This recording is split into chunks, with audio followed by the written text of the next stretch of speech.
you nervous going in and, sitting in between Kevin Conroy and Mark Hamill for Return of the Joker? I'm like, nah, totally normal Wednesday. Because you picked up right away that you were the through line. Yeah, I knew it was my show. It was your show.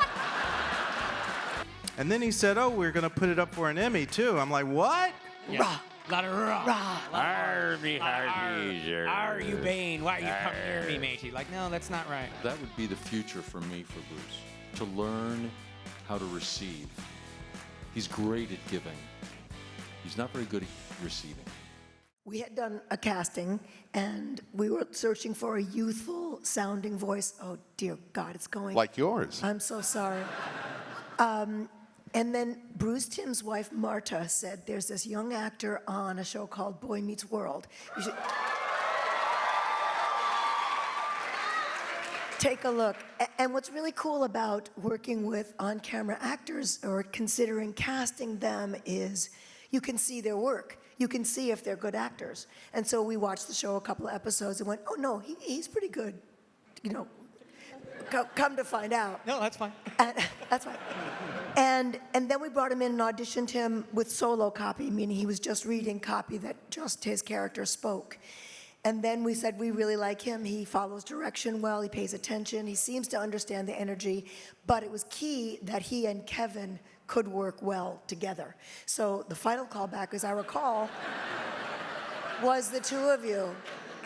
Was that true? So I had casting approval. But is that true? I think I remember that correctly, that the two of you did, as the final callback, read together. Yes. Yeah, I And think it was so, that yeah. great scene where you offer him the job, you go back to his apartment, and his mom is there, and you call him Terrence, which I love. Terrence. What do you say? Terrence. Yeah. And that was a scene we used for the audition. And they really did, this current attitude notwithstanding, they really did get along very well. And they did a really good audition together, and we knew that we'd be able to make this work. And I've been carrying him ever since.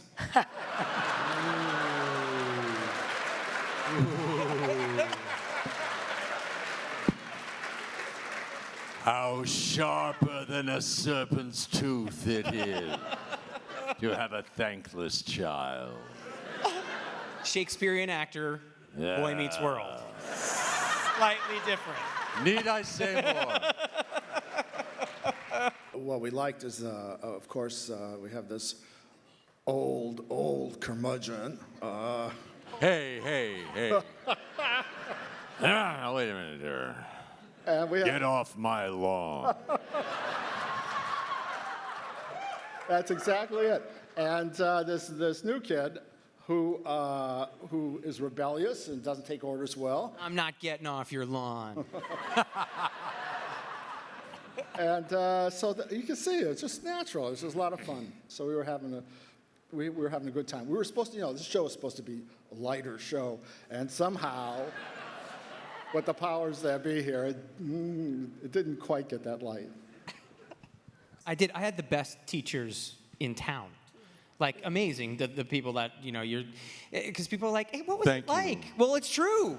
They said, but they were like, wait, were you nervous going in and, sitting in between Kevin Conroy and Mark Hamill for Return of the Joker? I'm like, nah, totally normal Wednesday. Of course I was nervous. It was horrifying. It was, so it was great to be able to see you got all the vets kind of around you, and it's like, oh, that's what you do. So. You know what you picked up on early on, though, was good? I thought, Andrea, you were aware I was doing this. During BTAS, I was the through line of all the shows. I was the constant. And these incredible actors would come in to do guest spots, and as Andrea says, they were casting a wider net beyond the normal voice people. So there were people coming in who were film people, television people, stage people who'd never done this before. And there was an awkwardness and a nervousness and kind of a feeling of new territory. And you caught me on this. I would always screw up early on, do something stupid, make an idiot of myself, have to stop recording and make everyone laugh, and then the tension would ease. Absolutely, yep. And you said to me at one point, I know what you're doing. And we love it. We're really happy you're doing this because it just breaks broke the tension. ice. Yep. But it was a sense I had of being sort of the MC of the actors, kind of the host. Yeah. And you picked up on that. I was not doing that on purpose. Yes, you did. Yes, you did. He was doing the same thing. Guests would come in, and I'd see him put them at ease, because you picked up right away that you were the through line. Yeah, I of knew the it was show. my show. It was your show. It was such an unusual script that didn't really suit the tone of the show up till that point. And it was my first directing gig. I got a promotion as a director, and they give me this script, and I'm like, you're punking me, right? This is a joke, because it literally was a joke, and I'm like, this isn't the show. And I kept thinking, what are they doing to me? I was very paranoid. But then Bruce was like, just read it and lean into it. I guess he knew that I loved camp, that I loved weird humor, and that I was purposely making myself very somber for the show, but that I really had this inner comedian that I wanted to get out. So I leaned into it and made it as goofy and silly as I could. And then he said, oh, we're going to put it up for an Emmy, too. I'm like, what? And I'm like, okay. And in my head, I'm like, we better win or I'm toast. It's back to the bookstore for me. But we won. So. I love that episode. I did too. I love it. That was one of my favorite episodes ever. Why? Because it was completely and totally out of the norm of what we were doing, and it was fun, and it was weird, and wasn't that the one that Andy Dick was on? Yeah. Andy Yeah. Dick and, Yeah. So anytime you got that kind of energy going on, and it was Terry and Dana at the egg it's like all of a sudden it shows that he's great father material. It's just such a weird kind of episode, but it was just fun. And I think especially at that time in the series, it was getting darker and darker and darker. And you're doing episodes like Disappearing Ink and April Moon, and you're doing like some really dark stuff. To then just throw in an episode like Egg Baby, I thought was just a great way to kind of break it up. Right. So yeah. And you also think he's going to fail horribly Yeah. at this fathering thing, and in fact, the baby needs all of the activity Yeah, exactly. that Batman gives it. Which is great because you come to find out that Terry's real dad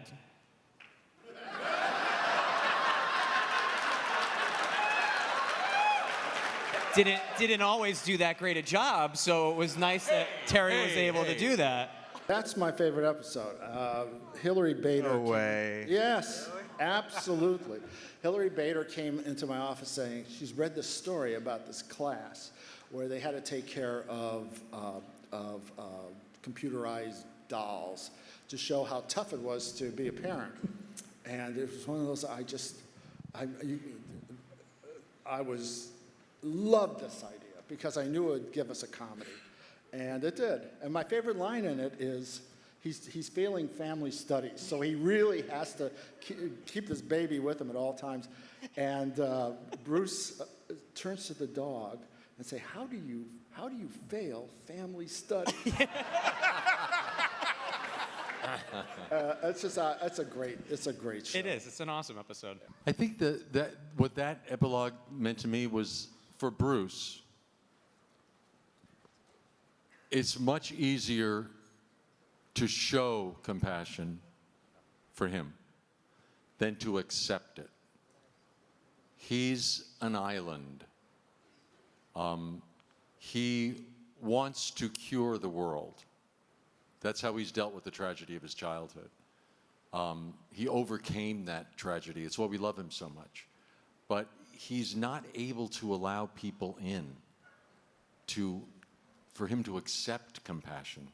So that would be the future for me, for Bruce, to learn how to receive. He's great at giving. He's not very good at receiving. Great news, we've got a new series. You got a new series. I said, fantastic, more work. She said, you're not Batman. I said, what? What happened? She said, you got old. I said, I'm 40. 40's not old. She said, in Hollywood it is. I'm 43. There you go. Welcome to my world. And I thought, boy, this is a rough town. You hit 40 and they put you out to care of grass. So I was going to play the 80-year-old, and it was going to be a new young Batman. So I thought, well, this is interesting. The challenge for me was what's shown in that first episode, which is so great, where he still has the passion, the need to help people, the desire to fight evil. And he's in the middle of that fight, and he grabs a gun, and he's ready to shoot the gun. And he looks at it, and he realizes, if I need this, then I'm not worth it anymore. It's not worth it. I am too weak. And that's when he realizes he has to get a younger guy. So for me, that was the guiding force of doing the character through the series, was he still had that fire in his belly. He was still, you know, Bruce Wayne, but he was just old, cranky Bruce Wayne. And the frustration he would feel, that he would then focus through Will. So that was my focus.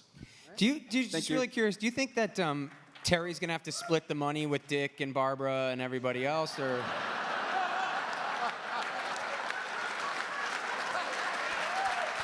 I'm just curious. It's like we got Damien now, Jason's going to want to cut. They've all had stuff go on. I'm just wondering if, you know, where does Terry fall in the pecking order? He is giving you your pills and everything at night. All I have to say is Ace is going to be a very wealthy dog. For me, with Bruce Wayne, he still has the passion and the fire in him. It's still the same thing, but the body just won't do it anymore.